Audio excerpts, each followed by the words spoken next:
Hello, hello. How you doing? Good to see you. How are you doing? Good.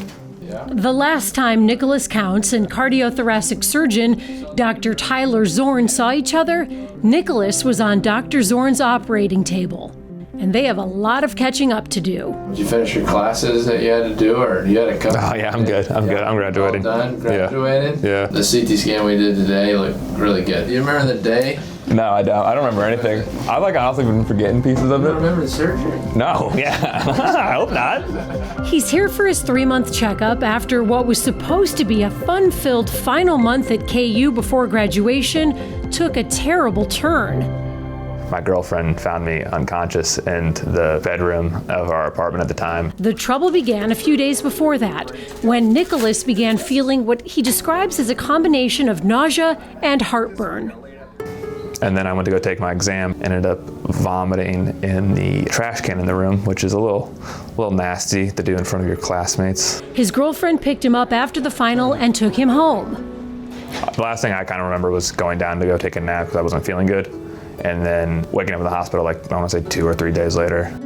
Nicholas would learn he had suffered an aortic dissection. In simple terms, the layers of his aorta, where it connected to his heart, were separating, and Nicholas was in grave danger. After being rushed to Lawrence Memorial Hospital, he was then airlifted to the University of Kansas Health System. This is where Dr. Zorn performed emergency surgery, replacing his aorta. As Nicholas recovered, he and his family were in disbelief at how this could have happened to him. And I went all my life thinking I was pretty healthy. So he got genetic testing, which led to another stunner. Nicholas has Marfan Syndrome. Marfan Syndrome is a genetic disorder affecting the connective tissue of the body, including the heart. People undiagnosed and untreated are at a higher risk of having an aortic dissection. While most people with it are extremely tall and have very long arms, legs, and fingers, not everyone exhibits those traits. Case in point, Nicholas. Undiagnosed, I didn't know I had this.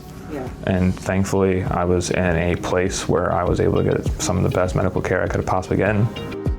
And now he's ready to get back to the post-college life he had been planning.